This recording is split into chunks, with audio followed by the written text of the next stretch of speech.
Hello കൂട്ടുകാരെ, എല്ലാവർക്കും ദേ ഒരു കളിക്കൂട്ടുകാരിയിലേക്ക് സ്വാഗതം. ഇന്ന് നമ്മൾ എത്തിയിരിക്കുന്നത് നല്ലൊരു കിടിലൻ റെസിപ്പി ആയിട്ടാണ്. അതായത് നമ്മുടെ ഒരു ബീട്രൂട്ട് ബിരിയാണിയാണ്, അല്ലെങ്കിൽ ബീട്രൂട്ട് റൈസ്. നല്ല ടേസ്റ്റിയായ ഹെൽത്തിയായ കുട്ടികൾക്കൊക്കെ വളരെ ഇഷ്ടമാവുന്ന ഒരു റെസിപ്പിയാണ് ഇത്.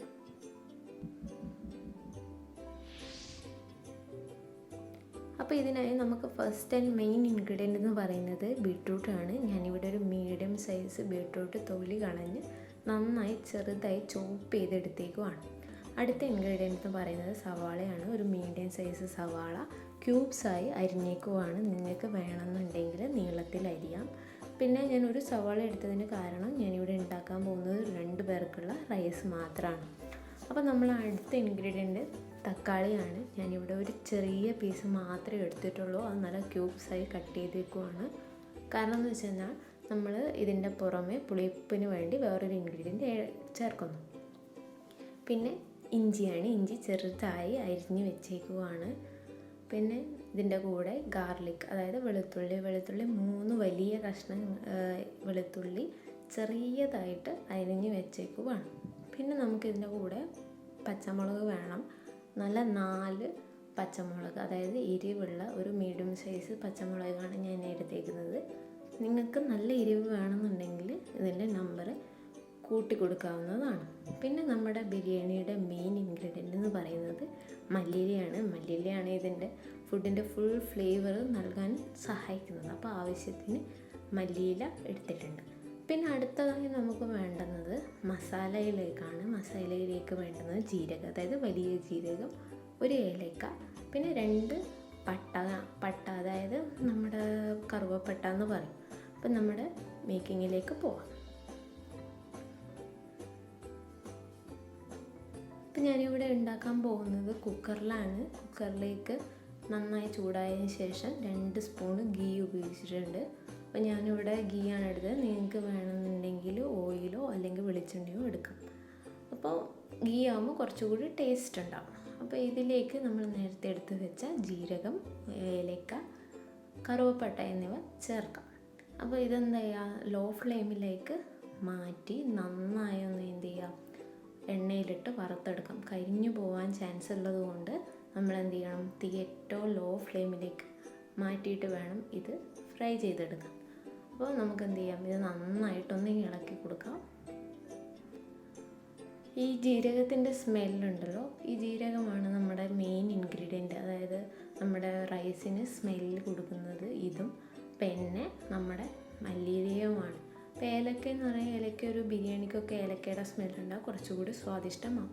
അപ്പോൾ അതിന് ശേഷം നമ്മൾ നേരത്തെ അരിഞ്ഞ് വെച്ചേക്കുന്ന വെളുത്തുള്ളി, ഇഞ്ചി, പച്ചമുളക് ഞാൻ ഒരുമിച്ച് ഇതിലേക്ക് ഇടാൻ പോവുകയാണ്. എന്നിട്ട് എന്ത് ചെയ്യുക, ഇപ്പോഴും ഞാൻ ഫ്ലെയിം എന്ത് ചെയ്തിട്ടുണ്ട്, ചെറിയ ഫ്ലെയിമിലേക്ക് മാറ്റിയിട്ടുണ്ട്. അപ്പോൾ നന്നായിട്ട് എന്ത് ചെയ്യുക, ഇത് എണ്ണയിലേക്ക് ഇട്ടിട്ട് ഒന്ന് വറുത്തെടുക്കാം. അപ്പോൾ ഇത് കരിഞ്ഞു പോകാതെ സൂക്ഷിക്കണം. നമുക്ക് മീഡിയം സൈസിൽ ഒന്ന് വെന്ത് വന്നാൽ മതി. വെളുത്തുള്ളി ആയാലും ഇഞ്ചി ആയാലും നമ്മൾ ചെറിയ പീസിൽ കട്ട് ചെയ്തെടുത്തത് കൊണ്ട് തന്നെ പെട്ടെന്ന് ഒന്ന് വഴറ്റി എടുക്കാം, ഈസി ആയിരിക്കും. നന്നായിട്ടൊന്ന് എന്ത് ചെയ്യാം, മിക്സ് ചെയ്യാം. അതിനുശേഷം ഞാനിവിടെ നമ്മൾ നേരത്തെ എടുത്ത് വെച്ചേക്കുന്ന സവാള ആഡ് ചെയ്തിട്ടുണ്ട്. അപ്പം സവാള എന്ത് ചെയ്യുക, ഈ മിക്സുമായിട്ട് നന്നായിട്ടൊന്ന് കൂട്ടിച്ചേർക്കാം. അപ്പോൾ ഇതിലേക്ക് നമുക്ക് എന്ത് ചെയ്യാം, കുറച്ച് ഉപ്പ് ചേർത്ത് കൊടുക്കാം. ഉപ്പ് ചേർക്കുമ്പോൾ ഉള്ളി നന്നായി പെട്ടെന്ന് വഴണ്ടി എടുക്കാൻ പറ്റുമെന്ന് നമുക്ക് പറയാം. അപ്പോൾ ഞാനിതിൽ ആവശ്യത്തിന് ഉപ്പ് ചേർത്തിട്ടുണ്ട്. ഉപ്പ് നന്നായിട്ട് എന്ത് ചെയ്യാം, ഒന്ന് ഇളക്കി കൊടുത്ത് കുറച്ചൊന്ന് ബ്രൗൺ കളറാകുന്നത് വരെ വെയിറ്റ് ചെയ്യണം. അപ്പം നന്നായിട്ട് എന്ത് ചെയ്യുക, ഒന്ന് ഇളക്കി കൊടുക്കാം.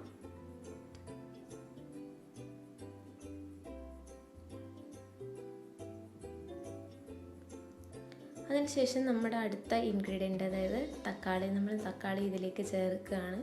ചിലരൊക്കെ പറയും തക്കാളിയൊക്കെ ഉള്ളിയുടെ കൂടെ വഴറ്റുന്നതിന് മുന്നേ ഇട്ട് കഴിഞ്ഞാൽ ഉള്ളി അല്ലെങ്കിൽ സവാള വഴറ്റിയെടുക്കാൻ സമയമെടുക്കും എന്ന് പറയുന്നത്. പക്ഷേ നമുക്കിവിടെ കുക്കറിൽ നമ്മൾ മേക്ക് ചെയ്യുന്നത് കൊണ്ട് തന്നെ ഇതൊക്കെ ഒരു വിസിലിൽ തന്നെ എന്ത് ചെയ്യാൻ പറ്റും, നന്നായി വെന്ത് കിട്ടാൻ ചാൻസ് ഉള്ളത് കൊണ്ട് ഞാൻ ഇപ്പം തന്നെ ടൊമാറ്റോ ആഡ് ചെയ്യുകയാണ്. അപ്പോൾ ഇത് നന്നായി മിക്സ് ചെയ്തതിന് ശേഷം അടുത്ത നമ്മുടെ മെയിൻ ഇൻഗ്രീഡിയൻ്റ് ആയ ബീട്രൂട്ട് ചേർക്കുകയാണ്. അപ്പോൾ ബീട്രൂട്ടും ഇതിലേക്ക് ഇട്ട് കൊടുത്തിട്ടുണ്ട്. അപ്പോൾ എല്ലാം കൂടി എന്ത് ചെയ്യാം, നന്നായിട്ട് മിക്സ് ചെയ്യാം. അപ്പോൾ ചിലർക്കൊരു സംശയം ഉണ്ടാവും, ഈ ബീട്രൂട്ടിനെ മണ്ണിൻ്റെ ഒരു സ്മെല്ലുള്ളത് കൊണ്ട് ഈ ബിരിയാണി റൈസിന് മൊത്തം എന്ത് ചെയ്യും, ആ ഒരു സ്മെല്ല് വരാൻ ചാൻസ് ഉണ്ട്. അപ്പോൾ ഞാൻ ഇതിലേക്ക് എന്ത് ചേർത്തിട്ടുണ്ട്, ഒരു സ്പൂണ് വിനാഗിരി കൂടി ഇതിലേക്ക് ആഡ് ചെയ്തിട്ടുണ്ട്. അപ്പോൾ ഈ ഒരു വിനാഗിരി ചേർക്കുന്നത് കൊണ്ട് തന്നെ നമ്മുടെ പുളിപ്പ് ബാലൻസ് ചെയ്യാനും നമ്മുടെ ബീട്രൂട്ടിൻ്റെ ഒരു മണ്ണിൻ്റെ സ്മെല്ലുണ്ടല്ലോ അതൊന്ന് പോയി കിട്ടാനും എന്ത് ചെയ്യും, ഹെൽപ്പ് ചെയ്യും. അപ്പം നമുക്ക് നമ്മുടെ വിനാഗിരി ചേർത്ത് നന്നായിട്ട് എന്ത് ചെയ്യാം, ഒന്ന് ഇളക്കി കൊടുക്കും. അതിനുശേഷം മസാല, അതായത് ഇവിടെ ഞാൻ എടുത്തേക്കുന്നത് 1/2 സ്പൂണ് മഞ്ഞൾ പൊടി, 1 സ്പൂണ് മുളക് പൊടി, 1/2 സ്പൂണ് നമ്മുടെ ഗരം മസാല, ഇതൊക്കെ ചേർത്ത് എന്ത് ചെയ്യാം, നന്നായിട്ടൊന്ന് മിക്സ് ചെയ്യാം. അപ്പോൾ നമുക്ക് വേണമെന്നുണ്ടെങ്കിൽ നമ്മുടെ വിനാഗിരി മസാല ഇട്ടതിന് ശേഷം ഒഴിച്ചു കൊടുക്കാം. അല്ലെങ്കിൽ എന്ത് ചെയ്യാം, നമ്മുടെ ബീട്രൂട്ട് ഇട്ടതിന് ശേഷം വേണമെങ്കിൽ ഒഴിച്ചു കൊടുക്കാം. അപ്പോൾ ഞാനിവിടെ ഇട്ടേക്കുന്നത് മസാലയൊക്കെ കൂടെ ഒഴിച്ചതിന് ശേഷമാണ്. അപ്പോൾ അതൊക്കെ നന്നായിരുന്നു വഴറ്റിയെടുക്കുന്നുണ്ട് അതിന് ശേഷം നമ്മൾ എടുത്തേക്കുന്നത് 1 ഗ്ലാസ് അരിയാണ്. 2 പേർക്കുള്ള റൈസ് ഞാനിവിടെ കഴുകി വൃത്തിയാക്കി ഉണക്കി വെച്ചിട്ടുണ്ട്. അപ്പം നമുക്ക് എന്ത് ചെയ്യാം, ഇതിലേക്ക് ഇട്ട് കൊടുക്കാം. നന്നായി ഒന്ന് എന്ത് ചെയ്യാം, മിക്സ് ചെയ്യാം.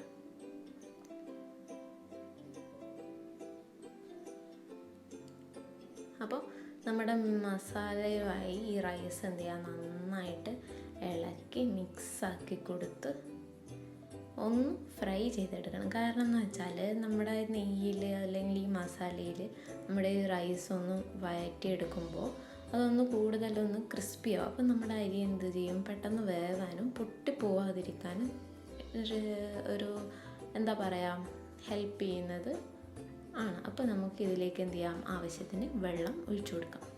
അപ്പോൾ ഇത് കണ്ടില്ലേ, നന്നായി മിക്സ് ചെയ്തതിന് ശേഷം അതിലേക്ക് ഞാനിപ്പോൾ 1 ഗ്ലാസ് അരിക്ക് 2 ഗ്ലാസ് വെള്ളമാണ് ഇവിടെ യൂസ് ചെയ്തിരിക്കുന്നത്. അപ്പോൾ ഓരോ അരിക്കനുസരിച്ച് നമ്മുടെ വെള്ളത്തിൻ്റെ അളവിന് വ്യത്യാസം വരും. അപ്പോൾ നിങ്ങൾ ചെയ്യുന്ന അരി ഏതാണ് അതിൻ്റെ പാകത്തിനുള്ള വെള്ളം എടുക്കുക. അപ്പോൾ അതിന് ശേഷം എന്ത് ചെയ്യാം, നമുക്ക് നന്നായി ഒന്ന് ഇളക്കി കൊടുക്കാം. അതിന് ശേഷം ഉപ്പ് ആവശ്യത്തിനാണോ, അല്ലെങ്കിൽ കൂടുതലോ കുറവോ ആണെങ്കിൽ അതിനനുസരിച്ച്, കൂടുതലാവാൻ ചാൻസ് ഇല്ല, നമ്മൾ 1 സ്പൂൺ മാത്രമേ ഉപയോഗിച്ചിട്ടുള്ളൂ. അപ്പോൾ നന്നായി ഒന്ന് ഇളക്കി കൊടുക്കുക. അപ്പോൾ പാകത്തിന് ഉപ്പൊക്കെ ആയിട്ടുണ്ട്. നന്നായി എന്ത് ചെയ്യാം, നമുക്കൊന്ന് ഇളക്കി കൊടുക്കാം. അപ്പോൾ ഇതാ കണ്ടില്ലേ, നമ്മൾ തിളച്ച് വരുന്നുണ്ട്. അപ്പോൾ ഇതിലേക്ക് ഞാൻ മല്ലിയില കൂടെ ആഡ് ചെയ്തിട്ടുണ്ട്. അപ്പം നമുക്ക് എന്ത് ചെയ്യാം, കുക്കർ ക്ലോസ് ചെയ്യാം. നമുക്ക് ഒരു വിസിൽ വന്നതിന് ശേഷം വെയിറ്റ് ചെയ്യാം. അപ്പോൾ നമ്മുടെ വിസിൽ വന്ന് കുറച്ച് നേരം ഓഫ് ചെയ്തിട്ട് ആ ഗ്യാസ് മുഴുവന് പോകാൻ ഞാൻ വെയിറ്റ് ചെയ്തിട്ടുണ്ട്. അപ്പോൾ പോയതിന് ശേഷം തുറന്നപ്പോൾ കണ്ടതാണ് നല്ല അടിപൊളി ബിരിയാണി. നല്ല സ്മെല്ലാണ്, കണ്ടാലേ അറിയാം നിങ്ങൾക്ക്. പാകത്തിന് വെള്ളവും മസാലയും ഒക്കെ പിടിച്ച്, ഞാൻ നേരത്തെ പറഞ്ഞില്ലായിരുന്നു, ബീട്രൂട്ട് ഉണ്ടെങ്കിൽ പോലും നമ്മുടെ ബിരിയാണി റൈസിന് ആ ഒരു കളറ് വരത്തില്ല. അപ്പോൾ നല്ല ടേസ്റ്റിയായ, കുട്ടികൾക്ക് വളരെ ഇഷ്ടപ്പെടുന്ന, വെറും 10 മിനിറ്റ് കൊണ്ട് നമുക്ക് ചെയ്തെടുക്കാൻ പറ്റുന്ന ഒരു ഈസി റെസിപ്പിയാണ്. അപ്പം നമുക്ക് എന്ത് ചെയ്യാം, ഇത് സേവിങ് ഡിഷിലേക്ക് മാറ്റാം.